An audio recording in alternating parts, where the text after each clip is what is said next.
今天咱们来分享猪红的另一种家常吃法——爆炒猪红，酒香蒜香十足。隔壁家给的猪红块，冷水上锅，加几片姜，料酒7星，中小火煮开后，将表面的浮沫撇去，再焯水1分钟。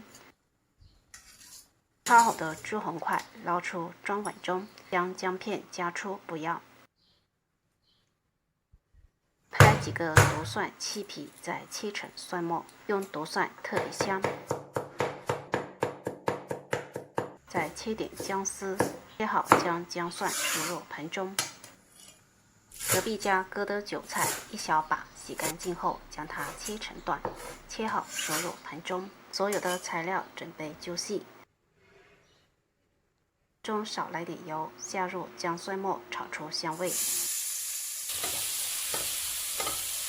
来1汤匙豆瓣酱，继续炒出红油。下入猪红块，快速翻炒均匀，最后下入韭菜炒匀，转小火开始调味，加点蚝油，1小丢盐，快速炒匀就可以出锅啦。这里盐不要太多，因为豆瓣酱本身有咸味了。出锅装盘，咱们的爆炒猪红就做好了。哇，太香了，真的超有食欲。